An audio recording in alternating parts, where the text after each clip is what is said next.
Man and society అని చెప్పేసి అడిగారు. అంటే మనిషి సమాజానికి సంబంధించినటువంటి అంశాలను మనం ఈ యూనిట్ 1 సోషల్ స్ట్రక్చర్ లో భాగంగా నేర్చుకోబోతా ఉన్నాం. సరే, ఈ మనిషికి సంబంధించినటువంటి అంశాలను మనం ఎలా చూడాల్సి ఉంటది అని అంటే, మనమంతా హ్యూమన్ బీయింగ్స్, మనుషులం, మానవులం. సో ఇక్కడ మనల్ని ఒక జాతిగా, అంటే వ్యక్తులుగా ఉన్నటువంటి మనల్ని ఒక జాతి మానవులుగా గుర్తించడం జరుగుతూ ఉంది. అంతే కదా? మానవులు అంటే ఎవరు? మనమే. మనమంటే ఎవరం? వ్యక్తులం. ఈ వ్యక్తులనే ఇక్కడ ఏమని అంటున్నాము అని అంటే ఒక జాతిగా పరిగణించడం జరుగుతూ ఉంది. ఓకేనా? సో ఇప్పుడు కొందరు వ్యక్తులు ఉన్నారు. ఇప్పుడు ఇందులో నేను మానవుల గురించి చెప్తా ఉన్నా, లేదా మ్యాన్ అంటే మనిషి గురించి చెప్తా ఉన్నా. ఫస్ట్ మనిషి గురించి చెప్తా. మీ సిలబస్ లో ఇట్లనే అడిగారు, ఇట్లనే చెప్తా ఉన్నా. మనిషి అని అంటే వ్యక్తి అని అన్నాం. ఎవరు అని అన్నాం? వ్యక్తి అని అన్నాం. సో మరి ఈ వ్యక్తులు ఇండివిజువల్ గా ఉంటారు కాబట్టి వీరంతా కలిస్తే ఏమైతుంది అని అంటే, వీరంతా కలిసినప్పుడు వీరందరినీ కలిపి మనం ఏమంటున్నాము అని అంటే ఒక జాతి అని అంటున్నాము అనుకోండి. ఏమని అంటున్నాం? ఇక్కడ వీరిని వ్యక్తులు అని అన్నాం. ఈ వ్యక్తులందరూ కలిస్తే ఇక్కడ ఏమవుతుంది అని అంటే ఒక జాతి, ఒక సమూహంగా ఏర్పడుతున్నారు అనేటువంటి అంశాన్ని మనం ఇక్కడ గుర్తించాల్సి ఉంటుంది. మరి మనిషికి సంబంధించినటువంటి అంశాలలో అతని అస్తిత్వం అనేది ఉంటుంది. ఏముంటది అని అంటున్నాం? ఈ వ్యక్తులకి సంబంధించిన అస్తిత్వం అంటే ప్రతి వ్యక్తి ఉంటాడు. ఆ వ్యక్తికి సంబంధించి కొన్ని ప్రత్యేకమైనటువంటి అంశాలు ఉంటాయి. ఆ ప్రత్యేకమైనటువంటి అంశాలని ఇక్కడ అస్తిత్వము అని అంటున్నాం. సో ఇలా మనిషి అనేవాడు వ్యక్తులుగా ఉండి ఒక జాతిగా ఏర్పడి కొన్ని అస్తిత్వాలను కలిగి ఉంటాడు.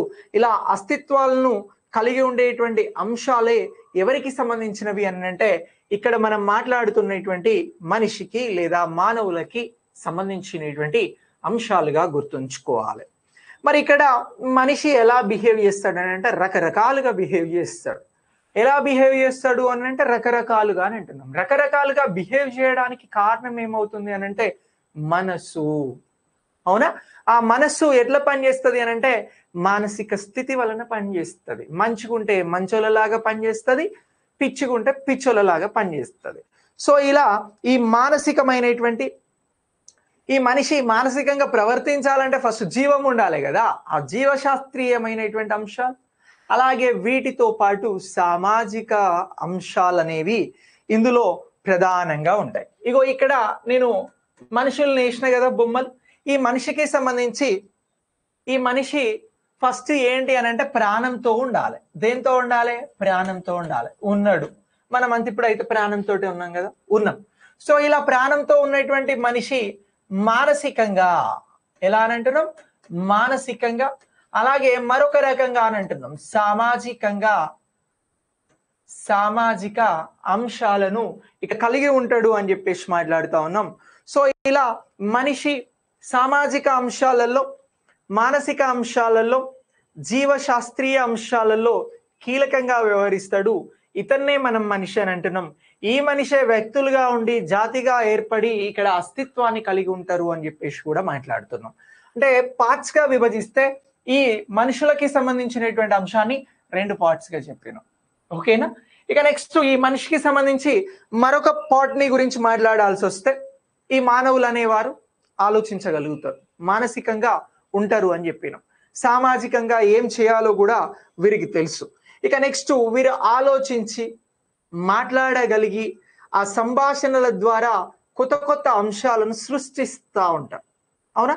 ఇలా సృష్టించేటువంటి ఈ అంశాలకి సంబంధించి సంబంధాలు, ఈ సృష్టించుకునేటువంటి అంశాలకి సంబంధించి సంబంధాలు ఏవైతే నిర్మించగలిగేటువంటి సామర్థ్యం ఉంటుందో గవాళ్ళే మనుషులు. అంతే కదా? సింపుల్. ఇక చూడండి, ఇప్పుడు ఈ మనిషి మానసిక సామాజికంగా బతుకుతాడు అని చెప్పినాం. ఈ ప్రాణంతో ఉన్నటువంటి వ్యక్తి ఖాళీగా ఉంటాడా? ఉండడు. ఏం చేస్తాడు? మాట్లాడతాడు, అంటే సంభాషణలు చేస్తాడు. ఈ సంభాషణల ద్వారా ఏం చేస్తాడు అని అంటే ఇతను ఒక పనిని లేదా ఈ సంభాషణల ద్వారా కొన్నింటిని సృష్టించగలుగుతాడు. ఏం చేస్తాడు అని అంటున్నాం? సృష్టించగలుగుతారు. సృష్టించగలరు. సో ఇలా సృష్టించగలిగేటువంటి శక్తి, సంభాషణ చేసేటువంటి వ్యక్తి మనం మనిషి అని అంటున్నాం. ఈ మనిషి ఏం చేస్తాడు అని అంటే సంబంధాలను నిర్మించగలుగుతాడు. ఇలా నిర్మించే సామర్థ్యం కలిగి ఉన్నటువంటి వారినే మనం మనుషులు లేదా మ్యాన్ లేదా మనిషి అని చెప్పేసి పిలుస్తా ఉన్నాం. ఇది మ్యాన్ కి సంబంధించినటువంటి అంశంగా గుర్తుంచుకోవాలి. కొంచెం అటు ఇటు ఇబ్బంది అయింది మనం చెప్తా అంటే సింపుల్ గా చెప్తా చూడండి. మీరు నేను ఉన్నాం, గదే వీళ్ళు. ఓకేనా? ఇప్పుడు మనం ఎవరం? వ్యక్తులం. మీరు అక్కడున్నారు, నేను ఇక్కడున్నా. కానీ మనమంతా కూడా ఇప్పుడు ఈఓ సిడిపిఓ అనేటువంటి కమ్యూనిటీగా ఫామ్ అయినాం, ఒక వర్గంగా ఫామ్ అయినాం. దాన్ని ఇక్కడ జాతి అనుకోండి.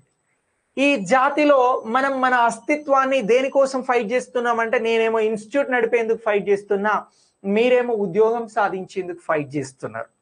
సో ఇది మన అస్తిత్వం అవుతుంది రేపు. ఈ అస్తిత్వంలో మనకి ప్రాణం అనేది ఉన్నది. మానసికంగా ఆలోచించి ఈరోజు క్లాస్ ఏం వినాలని మీరు ఆలోచిస్తారు, ఏం చెప్పాలని నేను ఆలోచిస్తా.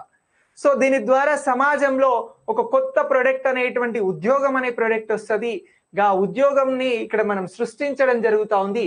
దీనికి మీకు నాకు మధ్యన ఉన్నటువంటిది సంభాషణ. సో ఈ సంభాషణ ద్వారానే ఒక కొత్త రకమైనటువంటి అంశాన్ని సృష్టించబోతున్నాం.